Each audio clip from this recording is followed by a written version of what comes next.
Hai, ketemu lagi di Speak Speak barengan sama Joshua Herman, tentunya kali ini edisi Panji Pragiwaksono. Hai. Hai. Apa kabar? FYI untuk interview lo hari ini, Bang, gue menulis pertanyaannya semalam suntuk, gue bingung mau milih-milih pertanyaannya apa. Kenapa sih? Orang juga gitu, tadi gue ketemu sama siapa? Ya lu mau ngeliat daftar pertanyaannya nggak? Kata gue ini serius banget dah. Nggak, karena gue tuh saking banyaknya list sampai ini kalau nggak gue tanyain sayang, tapi kalau gue tanyain takutnya nggak penting gitu loh. Jadi Mumpung ya? ya seperti yang kita tahu, mungkin pertanyaan gue nggak jauh beda sama vlogger-vlogger lainnya. Apa tuh? Tapi yang jelas kita semua tahu Panji pertama kali dari sebuah acara di Trans TV, TV7 ya. Waktu itu masih TV7. TV7. Pertanyaan gue adalah nyesel nggak? Karena gue sangat menyesali ketika, bukan sangat ya, agak nyesel ketika ngambil lagu Dia Bokoh gitu. Kenapa nyesel? Karena setiap orang yang ketemu menganggap itu jokes yang lucu, tapi buat gue basi banget. Jadi kan dia ketemu Joshua, itu lainnya di kelas jangan diobok-obok ya. Haha, gue harus pura-pura. Oh iya itu lucu, itu joke yang fresh sekali. Kasian. Gue memahami maksud lu. Iya kan, tapi Dulu selama bertahun-tahun kena deh tuh nempel di gue. Sampai akhirnya gue sadar orang tetap ngomongin gue kena deh karena gue nggak memberikan sesuatu yang lain apapun selain itu. And then I started doing something. Mulai nge-rap, mulai nulis, mulai stand up. Sekarang dari 10 orang, 8 akan nginget gue dari stand up. betul sih. Tapi kenadehnya itu nggak akan dilupain kan? Gue sih enggak, sekarang gue udah mengamini itu. Gue sebel sih kalau ada yang nyamperin gue terus kena deh. Terus masih ada gini, Mas Panji nggak lagi syuting kena deh. Terakhir 2006 tuh. Siap dah, masih ditanyain juga. Tapi luar biasa, maksudnya perjalanan karir lo, gue nonton Kenade, terus Yoi. gue juga sempet ikut kuis di RCTI yang hostnya lo dan Novita Enji kalau nggak salah. Tahu nggak sih? Bukan, Apa namanya? Sofi Navita. Novita Enji. Yang pokoknya gue duduk terus kalau gue salah atasnya di Pak Panji. Deswita. Deswita, ya betul. Itu deh. Bombastis. Gue masih ingat tuh acara. Berapa episode doang tapi? Waduh gila, kita bisa tiket capek banget ya. Iya, game show gitu. Bayangin nggak sih game show? Yang kalau misalnya sampai Iya gitu ya, tiba-tiban gitu palanya. Cuman itu doang bagian terlucu dari acara ini menurut gue ya. Lucunya slapstick ya. Iya bener. Lucu slapstick Bener, bener seru banget tuh syuting gue ingat. Gila. Baru yang Halloween dua. Iya. Halloween Lu dua. nggak ikut tuh Bombastis? Belum pernah ikut? Ikut makanya gue tahu. Oh ikut, Ikut. Halloween dua juga? Halloween dua juga. Oke. Ikut. Nah ini. Dan kalau kita lihat, Bang Panji ini kan kayak apa ya? Antitesisnya Rati sebenarnya. Ah, kok bisa gitu? Gue nanya gitu. Karena waktu gue tanya beberapa episode. Syukurin.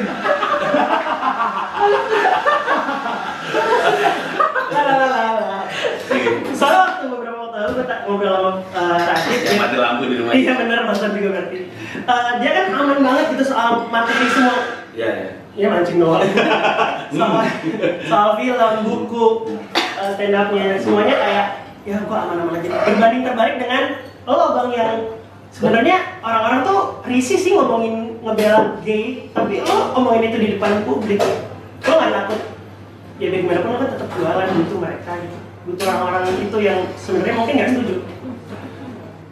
Enggak sih, gue tuh selalu nggak pernah merasa gue perlu mengamankan materi gue untuk dapetin sebanyak-banyaknya. Oke.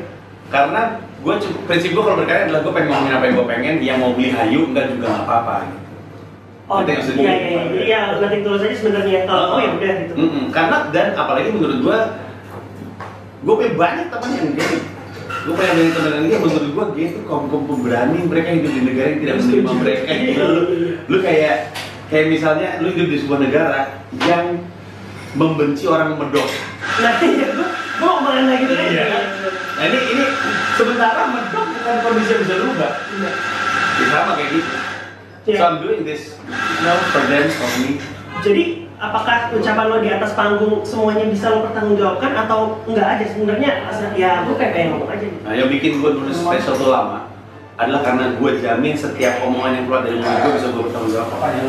Jadi utama yang sekarang juru bicara. Jadi kalau ada yang nge-counter lo pasti akan bisa jawab. Iya. Makanya di juru bicara World Tour setiap habis show gue selalu buka pertanyaan Q&A session. Oh iya, gue nonton di vlog lo juga. Iya. Jadi kalau misalnya mau nanya aja. Biasanya mereka mempertanyakan banyak hal. Biasanya bagus-bagus sih, tapi ada juga kadang-kadang yang mempertanyakan beat-beat gua soal Islam, soal radikalisme, soal ganja, soal prostitusi, seks bebas ini. Jadi juru bicara kali ini yang spesial show-nya Bang Maji yang keempat ini akan paling paling hardcore gitu secara materi. Buat gua ini adalah yang paling jauh dari zona nyamannya gua sih. Paling tidak nyaman di kuping orang umum.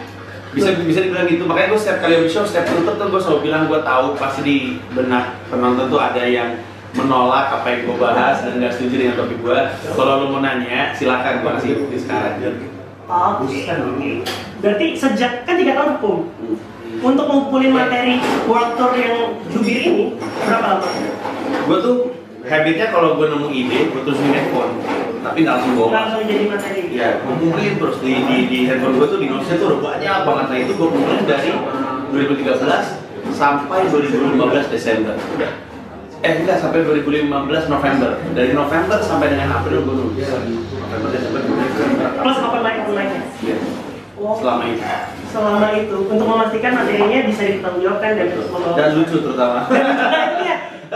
Banyak orang kalau gue bilang nanya ke gue, Jo, stand up comedy favoritnya siapa? Ya gue bilang Om Sam, lo gitu. Dan kalau ada gue ngomongin gue. enggak emang cek dimanapun gue ngomongnya Panji Pragiwaksono. Dan banyak orang bilang nggak setuju gitu. Menurut gue Panji tuh kayak cuma ngajarin aja gitu. Nah gimana lo memastikan materi yang padat dan berisi ini tetap ada punchline-nya? Itu tantangan tersulit itu. Karena bedanya Panji dan mungkin Sam dan stand up comedian lain adalah yang lain tuh ngelihat sesuatu yang lucu, mereka angkat di atas panggung. Gua itu ngangkat sesuatu yang nggak lucu, tapi bikin jadi lucu gitu. Makanya itu tantangan terberatnya. Apakah gua berhasil atau tidak, itu penonton yang menilai. Kayak lo ketika ingin membawa materi tentang persatuan terus bawain beat Glenn dan lain-lain, itu kan sebenarnya nggak lucu ya tapi. Ya.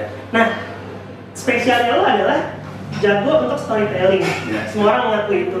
Berapa persenkah yang made up untuk bisa akhirnya sampai di titik lucu? Kita mau jadi bicara atau? Selama ini. Oke, gua ambil contoh sempurna beat Shanghai ya. Gua nggak tahu itu tentang soal Wayang Cacapan. Iya. Itu realitinya seperti itu. I spiced it up untuk menjadi lebih lucu. Ambil contoh kan ada satu bagian di mana gue nelpon nanya V itu ya? Enggak, gunting dulu. Gunting ya? H-nya bener. H ya itu bener. Tapi gue hanya butuh untuk jelasin sekali lagi untuk dia ngerti. Kalau di beatnya kan gue tambahin tuh H-nya gitu. Terus yang V juga bener. Tapi ketika dia ngomong V, gue langsung pasti itu free. Jadi ada beberapa bagian, jadi core-nya benar, spice it. Di stand up tuh ada namanya threes. Ada target, hostility, reality, exaggeration, emotion, sama satu lagi S-nya tuh apa ya? Ini gue mulai pusing gitu. Tapi intinya adalah reality, tapi ada exaggeration, ada reality yang dibesar-besarkan. Iya. Majas kan banyak stand up comedy. Dan itu sah dilakukan oleh setiap stand up comedy. Ya menurut gue sih sah, tanpa bermaksud untuk menipu penontonnya. Dan believable kan, nggak yang. Ya, justru kuncinya adalah ketika when you exaggerate, gimana caranya nggak putus tali imajinasinya sehingga orang merasa ini nggak mungkin nih. Tapi komik-komik absurd banyak yang kayak gitu. Nah, tapi kan tetap ketawa tuh. Berarti dia bisa tarik jauh banget tanpa bikin putus. Nah, itu jagonya. Orang-orang kayak Bintang, orang-orang kayak Awe. Aduh, itu brilian banget. Gila, nggak ngerti lagi. Oke, so juru bicara ini sendiri sudah berapa kali sekarang?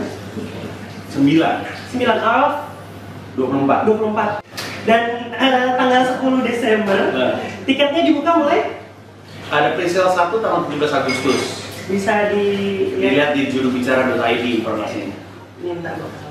Nanti gua akan ngirimin lu poster buat ini. Iya pasti. Kalau ada kepentingan untuk gambar. Iya, makasih ya Jo. Iya. Dan venue-nya adalah di Casablanca ya?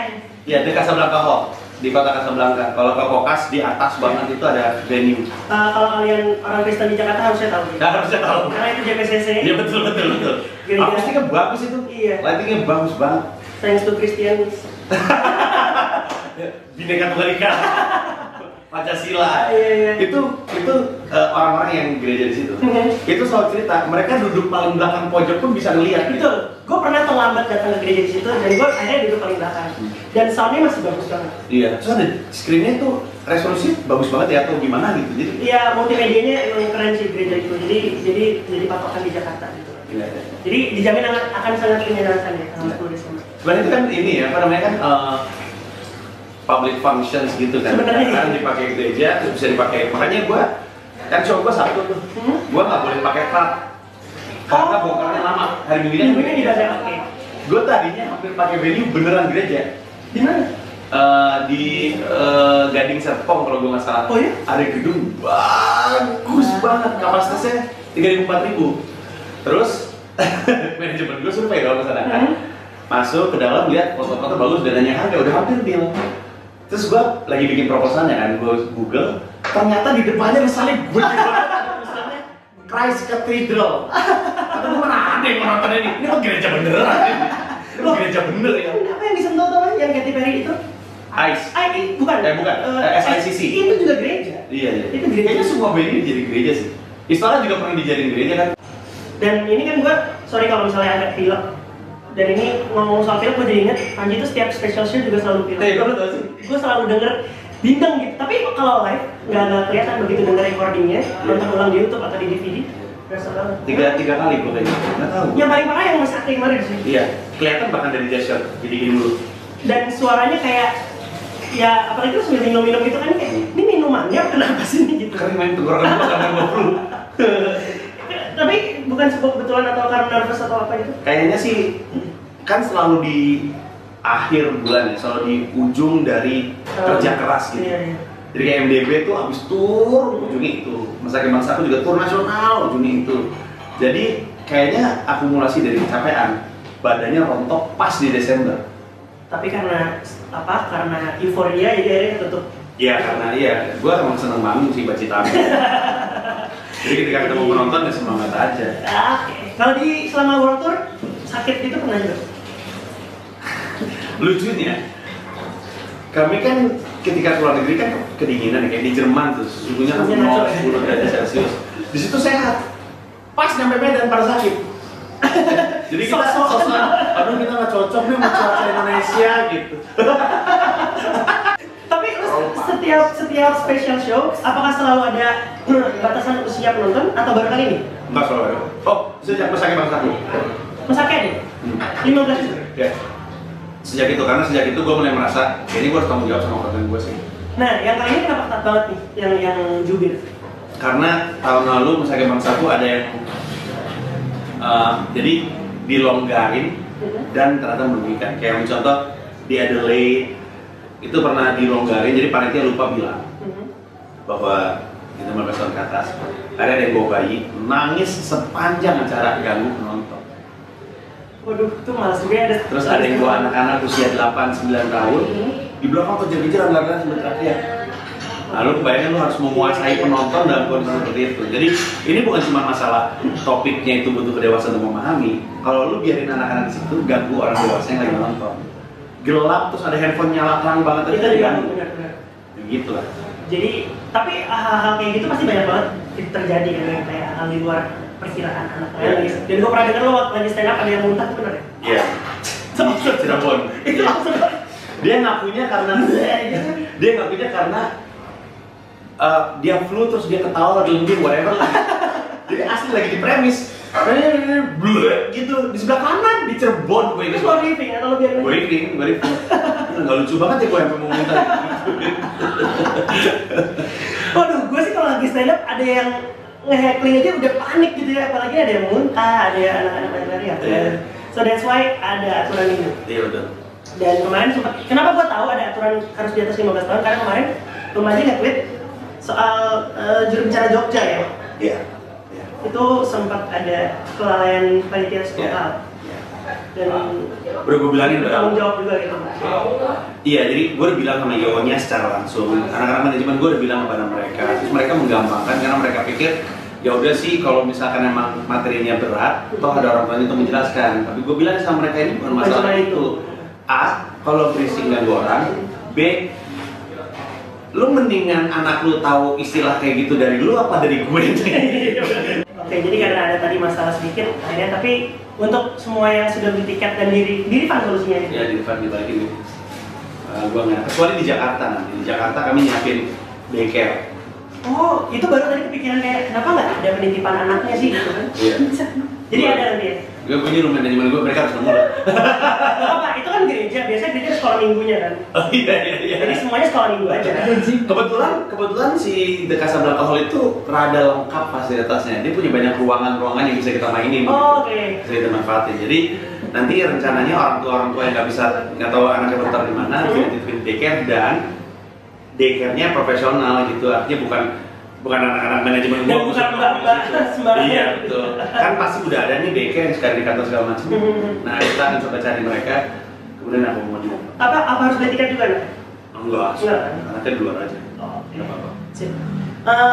Ini pertanyaan terakhir sebelum kita masuk ke kayak rapid question gitu ya. Ngeri. Ini pertanyaan So, betul aja nih. Ini tahu nih.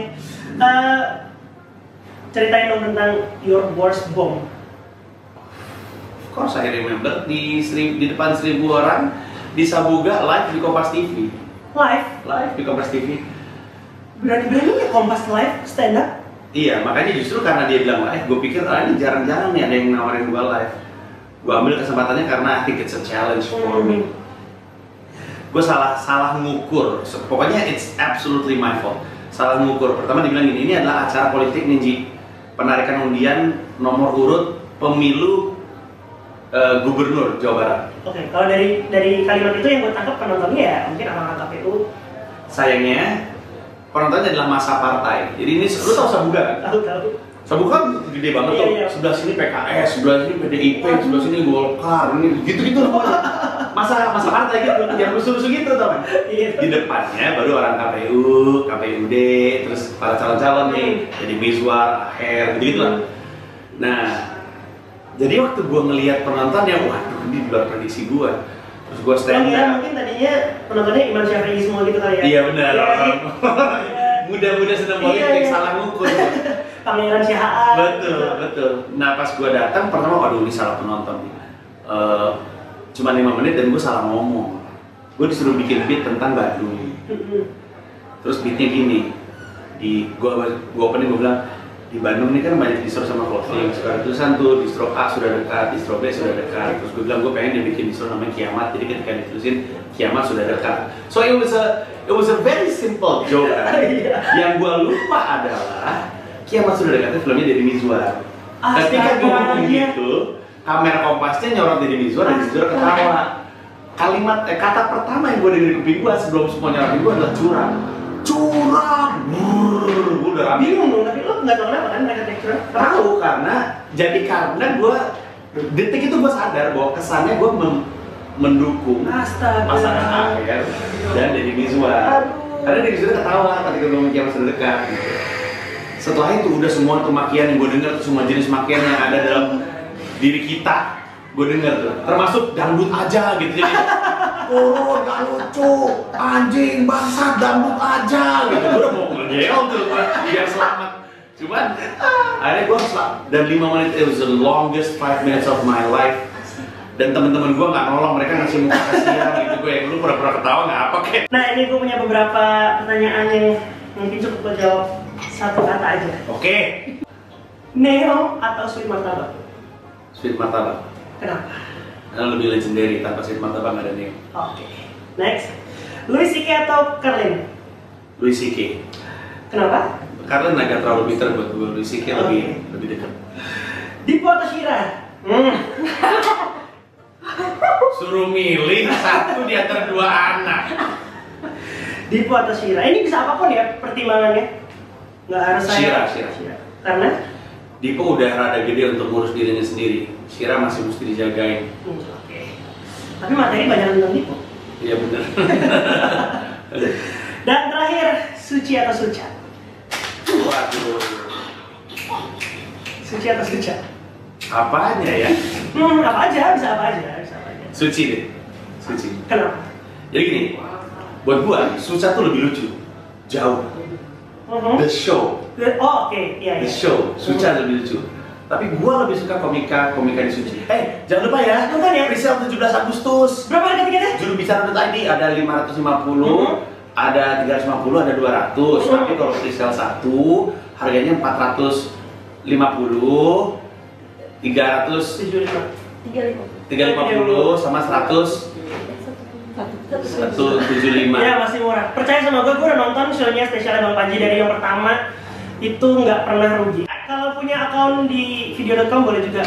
video.com/@panjipragiwaksono, youtube.com/panjimusic, bebas. Itu dia. Thank you. Bye.